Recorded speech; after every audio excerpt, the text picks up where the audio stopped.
Hello बच्चों, चलिए प्रश्न को देखते हैं। प्रश्न है, समूह 16 के तत्वों के हाइड्राइडों की संरचना तथा महत्वपूर्ण लक्षणों का वर्णन कीजिए। तो देखिए बच्चों, यहाँ पर बात करें प्रश्न की मुख्य अवधारणा की। मुख्य अवधारणा देखिए, यहाँ पर जो हाइड्राइड होते हैं समूह 16 के, यहाँ पर समूह 16 के तत्व 16 के तत्व H2M प्रकार के, H2M, जहां पर M हो सकता है ऑक्सीजन, सल्फर, सिलेनियम, टेल्यूरियम और पोलोनियम, कुछ भी हो सकता है। यहाँ पर H2M प्रकार के हाइड्राइड बनाते हैं, प्रकार के हाइड्राइड बनाते बनाते हैं। तो बच्चों समझें, यहाँ पर हाइड्राइड कौन कौन से होंगे। तो हमारे पास में होंगे H2O, H2S, H2SE, H2TE और H2PO, ये हमारे पास में हाइड्राइड होंगे। बात करें इनकी संरचना की, इनकी संरचना की यदि हम बात करें तो इनकी संरचना यहाँ पर होती है वी शेप, जिसे कोणीय आकृति भी कहा जाता है। यहाँ पर इनकी संरचना होती है वी शेप, जिसे कोणीय आकृति भी कहा जाता है, जो कि देखिए कुछ इस प्रकार से होगी। मान लीजिए हम यहाँ पर जल की बात करें तो ये यहाँ पर ऑक्सीजन है, ये यहाँ पर H, यहाँ पर ये H, और इसके पास में ये इस प्रकार से दो लोन पेयर होंगे। यहाँ पर एक लोन पेयर तो ये हो गया और दूसरा लोन पेयर यहाँ पर ये हो गया, ये दो लोन पेयर इसके पास में होंगे। अब देखिए ये जो संरचना है, इसके बीच में ये जो कोण है, ये कोण होता है 104.5 डिग्री का, 104.5 डिग्री यहाँ पर ये कोण होता है। और ये आकृति हम कह रहे हैं कि कोणीय आकृति होती है। और जो इसका निर्माण है, इसका जो संकरण है, ये संकरण यहाँ पर होता है sp3 संकरण, sp3 संकरण यहाँ पर ये दर्शाती है। और देखिए ये 104 डिग्री 104.5 डिग्री हुआ क्यों। हमें पता है sp3 का एंगल कितना होता है, 109 डिग्री 28 मिनट होता है, 109 डिग्री 28 मिनट होता है।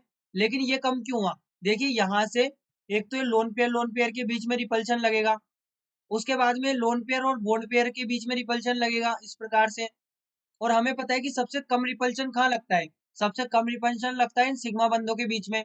सबसे कम जो प्रतिकर्षण लगता है वो इन सिग्मा बंधों के बीच में लगता है। और सबसे अधिक प्रतिकर्षण कहाँ लगता है, सबसे अधिक प्रतिकर्षण लगता है लोन पेयर के बीच में। तो ये लोन पेयर दोनों एक दूसरे को प्रतिकर्षित करेंगे इस प्रकार से। फिर ये यहाँ पर इस बंध को प्रतिकर्षित करेंगे तो ये आकृति छोटी हो जाती है, यानी कि जो कोण है ये कम हो जाता है, 109 डिग्री 28 मिनट से 104.5 डिग्री का हो जाता है। तो देखिए ये तो हो गई इनकी संरचना की बात। अब यहाँ पर देखिए इनके महत्वपूर्ण लक्षण। देखिए यहाँ पर हाइड्राइडों के बहुत सारे लक्षण होते हैं, पर हम केवल कुछ महत्वपूर्ण लक्षणों की यहाँ पर बात कर रहे हैं। महत्वपूर्ण लक्षण जो कि कुछ इस प्रकार से होंगे। सबसे पहले हम यहाँ पर बात करें इनकी वाष्पशीलता की। ये यहाँ पर वाष्पशीलता वाष्पशीलता तो देखिए वाष्पशीलता का जो क्रम होता है वो यहाँ पर होता है H2O, उसके बाद में H2S, उसके बाद में H2, यहाँ पर ये होगा H2SE, H2TE और H2, यहाँ पर इसी प्रकार से देख ले तो यहाँ पर ये होगा H2S। और फिर अब H2S का ज्यादा क्यों हुआ यहाँ पर ये भी हम समझेंगे। तो यहाँ पर ये H2SE और यहाँ पर ये H2TE। अब यहाँ पर H2S का अधिक क्यों हुआ, क्योंकि हमें पता है कि जो H2 होता है इसमें होता है हाइड्रोजन बंध उपस्थित होता है। और हाइड्रोजन बंध उपस्थित होने के कारण ये क्या करेगा, ये वाष्पशील बहुत आसानी से नहीं होगा। यहाँ पर इस चीज को हम समझ सकते हैं कि ये बहुत आसानी से वाष्पशीलता प्रदर्शित नहीं करेगा, क्योंकि हाइड्रोजन बंध एक प्रबल बंध होता है, प्रबल बंध होता है। लेकिन देखिए सल्फर का हमने माना H2S का ज्यादा है, फिर वापस से कम क्यों हुआ, तो कम इसलिए हुआ क्योंकि हमें पता है कि नीचे जाने पर आकार बढ़ता है तत्वों का, और आकार बढ़ेगा तो बंध लंबाई भी बढ़ेगी, और बंध लंबाई बढ़ेगी तो बंध दुर्बल होता जाएगा, यानी कि आसानी से वाष्प के लिए होते जाएंगे। तो ये इस प्रकार इनकी वाष्पशीलता का क्रम हो गया। अगला यहाँ पर देखें हम इनके जो यहाँ पर उष्मीय स्थायित्व होता है, उष्मीय उष्मीय स्थायित्व। तो देखिए वापस से वही यहाँ पर कि हम जानते हैं नीचे जाने पर जो बंध लंबाई है वो बढ़ती है, बंध लंबाई बढ़ती है यानी कि बंध ऊर्जा कम होती जाती है।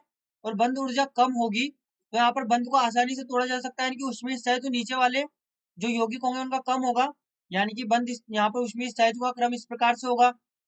ये हमारे पास में ऊष्मीय स्थायित्व होगा H2PO, और इसका कारण क्या है, बंध ऊर्जा यहाँ पर कम होती जाएगी, आसानी से यहाँ पर ये विकृत होंगे, ऊष्मीय स्थायित्व कम होगा।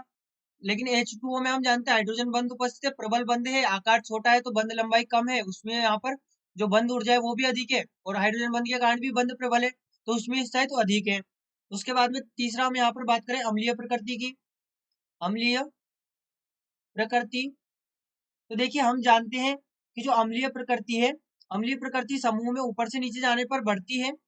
H2O, H2SE, H2O, H2S, H2SE और H2TE, क्योंकि नीचे जाने पर लोन पेयर लेने की जो इनकी क्षमता होती है वो बढ़ती जाती है, क्योंकि यहाँ पर ड्यूब कोष भी ऐड होते जाते हैं, तो लोन पेयर लेने की क्षमता बढ़ती जाती है, इसलिए इनका जो यहाँ पर अम्लीय प्रकृति होती है वो भी बढ़ती जाती है।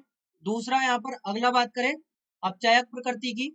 अपचायक प्रकृति, तो देखिए हमें पता है कि नीचे जाने पर अक्रिय युग्म प्रभाव कार्य करता है, और अक्रिय युग्म प्रभाव कार्य करता है तो लो ऑक्सीडेशन स्टेट यानी कि निम्न ऑक्सीकरण अवस्था स्थायी होती जाती है। जब निम्न ऑक्सीकरण अवस्था स्थायी होगी तो यहाँ पर ये खुद को निम्न ऑक्सीकरण अवस्था में ले जाने की यहाँ पर प्रवृत्ति दर्शाते हैं। अब देखिए होता क्या है, यहाँ पर अपचायक प्रवृत्ति की हम बात कर रहे हैं, तो ये क्या करेंगे, यहाँ पर अपचायक प्रवृत्ति इस प्रकार से होगी H2O, H2S, H2SE, H2TE और H2PO, ये यहाँ पे इनकी अपचायक प्रवृत्ति होगी, क्योंकि यहाँ पर हमें पता है ये हाइड्राइड है, ये यहाँ पर इनकी ऑक्सीकरण अवस्था माइनस में हो जाएगी, तो ऑक्सीकरण अवस्था अपनी बढ़ाएंगे, तो यहाँ पर ये अपचायक प्रकृति इस प्रकार से दर्शाते हैं। ये हमने इनके कुछ महत्वपूर्ण गुण देख लिए, हमने यहाँ पर इनकी संरचना का भी वर्णन कर लिया। आशा करते हैं आपको प्रश्न समझ आया होगा। धन्यवाद।